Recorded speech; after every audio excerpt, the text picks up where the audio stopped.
स्वामी समर्थ.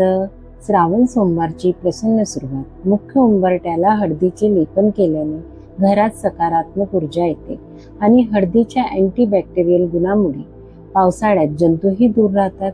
बघा, मुख्य प्रवेशद्वार किती सुंदर आणि प्रसन्न दिसत आहे.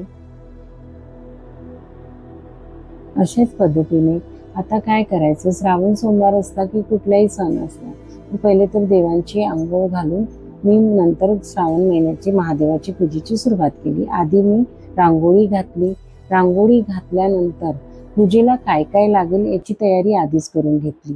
तर 108 बेलपत्री मी निवडून ठेवलेली आहेत आणि बरोबर ते धुवून वगैरे ठेवून दिली आधीच. त्यामुळे काय होतं, आपला वेळ पण वाचतो. तर बरोबर 3 पानांच्या असं काढायचं असते बेलपत्री. सर्वांनाच माहिती आहे ही गोष्ट. धतोरा, पुन्हा हा धतुरा बघा, आणि शमीपत्र सुद्धा महादेवाला खूप खूप प्रिय आहे. आता त्यांच्या अभिषेक करण्यासाठी मी दही, दूध बघा, दूध घेतलेलं आहे मोठ्या प्याल्यात. नंतर हे बघा, गाईचं दूध वापरायचं असते. दूध, साखर, तूप, मध आणि दही आणि गुलाबजल सुद्धा घेतलाय आणि तुम्हाला इकडे अत्तराची बॉटल सुद्धा दिसेल छोटीशी. तर ही पूर्वतयारी आधीच करून ठेवली. त्यानंतर महादेवाला आपण भस्म लावत असतो. भस्म हे महादेवाला खूप प्रिय आहे. त्यांना अक्षिता लावायच्या आणि अष्टगंध लावायचं. अष्टगंध लावायचं, पण हळदी कुंकू आपण महादेवाच्या पिंडीवर वाहत नसते. आणि आता पावसाळ्यात जाई-जुई हे खूप येत असतात. तर मी काय करते, हप्त्याची फुलं आणून ठेवते पूर्ण आठवड्याभरासाठी. अभिषेक पात्र हे सुद्धा तुम्हाला, म्हणजे मी यासाठी सांगत आहे सर्व. बघा, अभिषेक पात्र, गळती घेतली आणि हे रुद्रयंत्र आहे. मी आता 4-5 दिवसच झाले हे आणलेलं आहे आणि यावर सुद्धा मी रुद्राभिषेक करणार आहे. तर आज आपण शिवलिंगावरची पूजा मी कशी करते, आणि हे शिवलिंग आहे माझ्याकडलं, जे भरीव आहे. पूर्ण शिवलिंग आहे ना, भरीव घ्यायचं, कधी पण असं पोकळ नाही घ्यायचं. तर त्यांनी म्हणजे कसं असतं, कुठलीही देवताची मूर्ती घेताना लक्ष ठेवायचं. आणि शिवलिंग आहे ना माझं 2 इंचीचं आहे, छोटंसंच आहे. अशा पद्धतीने मग चौरंगपाटावर मी आसन घातलं. सर्वप्रथम अक्षिता ठेवून त्याच्यावरती गणपती बाप्पाची स्थापना केली आणि गणपती बाप्पाची स्थापना केल्यावर वक्रतुंड महाकाय सूर्यकोटी समप्रभ निर्विघ्नं कुरु मे देव सर्व कार्येषु सर्वदा असं म्हणायचं. हे म्हटल्यानंतर मी तिथे ते अभिषेक करायसाठी आपलं पात्र ठेवलेलं आहे आणि त्यानंतर त्यावर शिवलिंग ठेवली. आणि कुठलीही पूजा करताना आधी दीप प्रज्वलित करायचं आणि म्हणायचं, शुभम करोतीं कल्याणम आरोग्य धन संपदा शत्रुबुद्धी विनाशाय दीपक ज्योती नमस्ते, असं म्हणून दिव्याला नमस्कार करायचं. हळदी कुंकू व्हायचं आणि फूल व्हायचं. त्याचबरोबर गणपती बाप्पांना सुद्धा फूल व्हायचं, दुर्वा सुद्धा व्हायचा. ठीक आहे. आता माझ्याकडे त्या दिवशी दुर्वा मी आणायची विसरली होती, नाहीतर गणपती बाप्पाला दुर्वा पण व्हायचं. आणि पहिली सुरुवात आपण पाण्याने करायचं महादेवाचा अभिषेक. ओम नमः शिवाय, ओम नमः शिवाय म्हणून. त्यानंतर त्यावरती गुलाबजल टाकायचं. गुलाबजलने सुद्धा अभिषेक करायचं. मग त्यावर दूध घालायचं. दूध नंतर दही घालायचं. दही नंतर आपली साखर अर्पण करायची. साखरेने अभिषेक करायचा. तूप टाकायचं, मध टाकायचं आणि व्यवस्थित पद्धतीने हे झाल्यानंतर पुन्हा पाण्याने अभिषेक करायचा महादेवाचा आणि सतत सुरू ठेवायचं म्हणणं, ओम नमः शिवाय, ओम नमः शिवाय. हे झाल्यावर स्वच्छ पाण्याने धुवून झाल्यावर त्यांना महादेवाच्या पिंडीला पुसून घ्यायचं व्यवस्थित. आणि पुसून झाल्यानंतर ते जे आपण अभिषेक केलेलं जे तीर्थ होतं, जे पंचामृत होतं पूर्ण तयार झालेलं आहे आता पंचामृत, ते एका वाटीत काढून घ्यायचं. सर्वांना घरात तीर्थ म्हणून तुम्ही हे देऊ शकता आणि बाकी तुम्ही झाडांना टाकून द्यायचं. आता हे शिवलिंग मी पात्रात ठेवलेलं आहे. यावरती आता पूजा कशी करायची ते तुम्हाला मी सांगते. की सर्वात आधी आपण काय करायचं, महादेवाच्या पिंडीवरती अष्टगंध लावायचं. दिवा प्रज्वलित करून घ्या तुम्ही. तुपाची मी ज्योत लावलेली आहे तिथे आरतीमध्ये माझ्या. आणि 3दा त्यांना असं छान असं आडवं हे लावायचं, 3 रेषा काढायच्या. म्हणतात ना की ब्रह्मा विष्णू महेश असं 3 रेषा काढायच्या असते.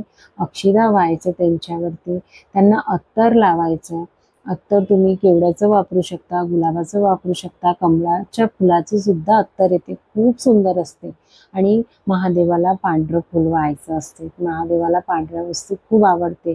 इवन आता महादेवाच्या पिंडीला ओवाळून घ्यायचं. ओवाळताना अर्धचंद्राकार ओवाळणी करायची, कधीही गोलाकार ओवाळणी करायची नाही.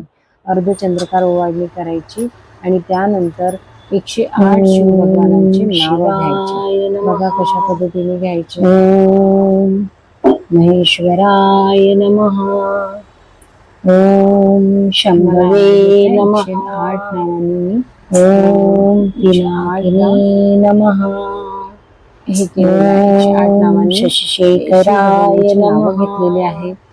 ओम वामदेवाय नमः, कारण की हे श्री स्वामी समर्थ नित्यसेवेच्या पुस्तकामध्ये 108 शंकर भगवानाची नामावली दिली आहे. कपर्दिनी नमः, त्यांच्यावर अर्पण करायचं. अशा पद्धतीने मी 108 वाहून झाले. शंकराय नमः, कारण की 108 मी नाम जाप करेल इथे तर माझा व्हिडिओ पुस्तक नसेल तुमच्याकडे नित्यसेवेची तर आवर्जून घ्या. त्यानंतर शमीपत्र व्हा, 11 असेल तर 11 व्हा, 5 असेल तर 5 व्हा, नाहीतर 1 व्हा. तर त्यानंतर तुम्ही धतुरा व्हा. तर बघा हे काय आहे, तुम्ही हे सर्व जसं समीपत्र वाहलं, धतुरा वाहलं, याच्यानंतर तुम्ही ओम नमः शिवाय असं जाप म्हणून सुद्धा हे सर्व वाहू शकता. आणि शिवमूठ त्या दिवशीची तांदूळ होती, तांदळाची शिवमूठ तुम्हाला शिवलिंगवर सोडायची आहे, मुठी अशी भरून. आणि तांदळाच्या शिवमुठीमुळे काय होते की आपल्या घरात सुख शांती समृद्धी धनधान्याने घर भरभरून असतं. बघा पुन्हा अर्धचंद्राकार आरती ओवाळायची, अगरबत्ती धूप दाखवायची. अशा पद्धतीने शिवलिंगाची पूर्णपणे पूजा करायची. छान. आता नैवेद्याला तुम्ही दूध दाखवायचं. आता नैवेद्य कधी पण देवासमोर नैवेद्य दाखवताना पाण्याने चौकोन काढायचा असतो. देवाला नैवेद्य दाखवताना पाण्याने चौकोन काढून त्यावर नैवेद्य ठेवायचं असतं. आणि दुधात मी थोडी साखर घातली. पाणी जेव्हा 3दा ओवाळतो तेव्हा गायत्री मंत्र म्हणून ओवाळायचं. ओम तत्सत् वितुर्वरेण्यं भर्गो देवस्य धीमहि धियो यो न प्रचोदयात्, असं 3दा गायत्री मंत्र म्हणून आपण पाणी 3दा ओवाळायचं. आणि बघा जाईचा गजरा आहे. श्री स्वामी समर्थ. नमस्कार, मी डॉक्टर रजनी कृपान, वास्तू एक्सपर्ट आणि इंटिरियर डिझायनर. आज तुम्ही बघितला की श्रावण सोमवार आपला पहिला श्रावण सोमवार होता आणि मी कशा पद्धतीने सकाळपासून त्याची तयारी केली. सर्वात आधी दारावरती दाराच्या उंबरट्यावर हळदीचं लेपन केलं आणि पूर्वतयारी आधीच करून ठेवली. त्यामुळे कसं होते की आपल्याला घाई सुद्धा नाही होत. तर कुठली सेवा केली हे तर मी तुम्हाला व्हिडिओ म्हणजे पूजा करताना तुमच्याशी कम्प्लिटली शेअर केलं की मी काय काय पहिले म्हणजे एकत्रित केलं सामान. सर्व बेलपत्र आहे, शमीपत्र आहे, धतोरा आहे, तर हे सर्व पहिलेच जमा करून ठेवलं होतं. तर आता आम्हाला तुम्हाला हे सांगायचं होतं की तुम्ही जे बघितलं व्हिडिओमध्ये की मी म्हणजे रुद्र यंत्र आणलेलं होतं. रुद्र यंत्र मी हे आता येत्या 4-5 दिवसातच आणलेलं होतं विकत. आणि आज मी त्यावर अभिषेक केलाय, रुद्र अभिषेक केलाय. तर रुद्र अभिषेक हे घरच्या घरी सुद्धा खूप छान पद्धतीने करता येते. रुद्र अभिषेक आपलं हे जे दिंडोरी प्रणीतचं नित्यसेवा आणि मंत्राचं पुस्तक आहे यात दिलेलं आहे. आता यात काय काय करायचं, कसं करायचं यावर सविस्तर मी तुम्हाला एक सेपरेट व्हिडिओ देणार. सेवा कशी करायची या पुस्तकातलं ते मी तुम्हाला सांगणार. तर हे रुद्र अभिषेक केल्याने खूप फायदे होतात. रुद्र अभिषेक केल्याने जर रुद्र यंत्रावरच रुद्र अभिषेक करायचा असं पण नाही आहे. तुमच्याकडे जर रुद्र यंत्र नसेल तर तुम्ही शिवलिंगावर सुद्धा रुद्र अभिषेक करू शकता. तर रुद्र यंत्र जर तुम्हाला तुमची आर्थिक स्थिती छान असेल तुम्ही घेऊ शकता विकत, तर रुद्र यंत्र नक्की विकत घ्या. रुद्रयंत्रावर अभिषेक केल्यावर जे आपलं तीर्थ असते ते तीर्थ जर तुम्ही हट्टी, घरात कोणी तापट असेल त्या व्यक्तीला दिलं तर ते शांत होतात स्वभावाने आणि स्वभावात खूप फरक पडतो. कोणी घरी बिमार असेल तर त्याची बिमारी सुद्धा ठीक होते. तर भरपूरसे फायदे आहे आणि आपण जेव्हा महादेवाची पूजा करत असतो ना, तेव्हा आपले पितृदोष सुद्धा नाहीसे होत असतात. महादेवाला पितरांचे देव सुद्धा म्हटलं गेलेलं आहे. त्याच्यामुळे तुम्ही आता श्रावण महिना आहे तर महादेवाची तुम्ही सेवा करा. रोज 108 नाव म्हणू शकता तुम्ही महादेवाचे. रोज 108 नाव नाही आहे ना 108 बेलपत्र, तर एकच बेलपत्र वाहा. तेही नाही तर तुम्ही फक्त 108 नाव त्यांचे जप करू शकता. ओम नमः शिवायचं तुम्ही जाप करू शकता. फक्त ओम म्हणून सुद्धा तुम्ही जाप करू शकता. मी याच्या आधी पण तुम्हाला आधीच्या व्हिडिओमध्ये सांगितलं होतं की शिव भगवानाची म्हणजे महादेवाची जर आपण पूजा केली, शांत चित्त मनाने आपण जेव्हा बसलो आणि ओमचा उच्चार करतो, ओम नमः शिवायचा उच्चार करतो, तेव्हा आपला माइंड डिटॉक्स होत असते. त्याच्यामुळे ही पूजा तुम्ही आवर्जून करा, रोज करा. तुम्हाला भरपूरसे फायदे होणार. तर अशा प्रकारे आज हा पहिला श्रावण सोमवार होता. मी माझा कसा पहिला श्रावण सोमवार होता, हे पूजा कशी केली श्रावण सोमवारची हे तुमच्यासोबत शेअर केलेलं आहे. तर तुम्हाला व्हिडिओ आवडला असेल तर तुम्ही व्हिडिओला लाईक करा, कमेंट्स करा, सबस्क्राईब करा, जास्तीत जास्त लोकांपर्यंत शेअर करा. महाराज तुमच्या प्रत्येक इच्छा पूर्ण करो आणि हीच महाराजांच्या चरणी प्रार्थना. थँक्यू. श्री स्वामी समर्थ.